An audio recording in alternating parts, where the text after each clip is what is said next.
jump away from Target for a moment now and go to after I retired. I started doing some consulting work, and I still do some consulting work. I work with other consulting firms on different projects.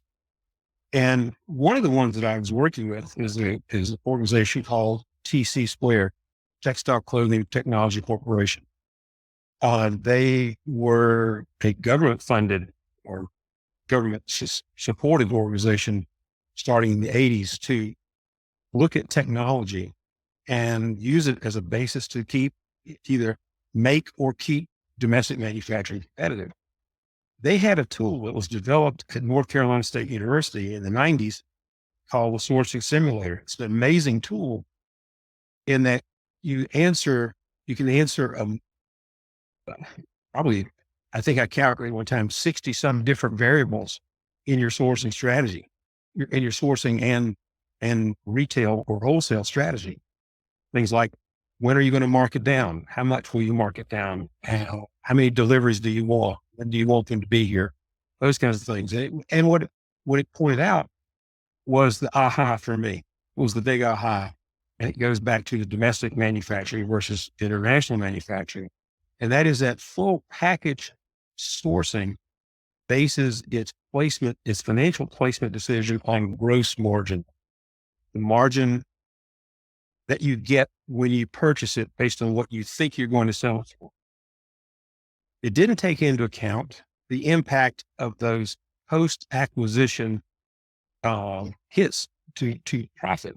Again, markdowns, closeouts, lost sales because you had the wrong mix. You had to plan months in advance your colors or your size assortment, or even your styling assortments, and you chose wrong. You thought wrongly. So you had the wrong product, or you had not enough of the right product. When you look at what the sourcing simulator showed us, is that net margin, the profit that you have when the last piece is gone, is what really counts. And when you look at net margin, it allows you to look at domestic sourcing differently, because domestic sourcing allows you to place your decisions much quicker, much more in tune with the market. You can use domestic sourcing to fill in lost sales or missed sales, to cover as units are sold out. You can backfill them very quickly versus having a 30-day or 45-day window from Asia. You might have a 2-week window from the US.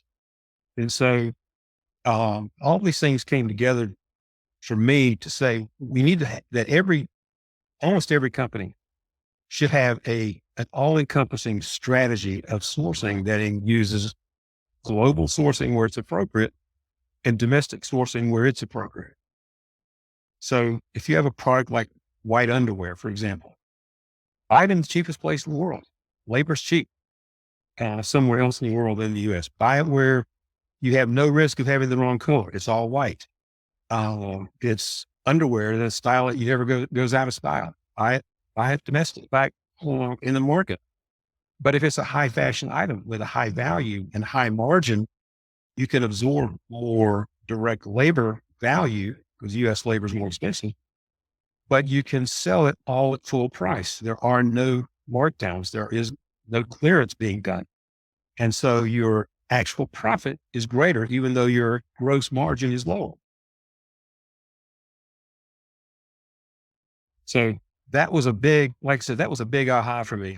And I've run multiple simulations with different clients, different customers, and showed them that buying globally doesn't always give you the best profit potential, even though you have a higher gross margin.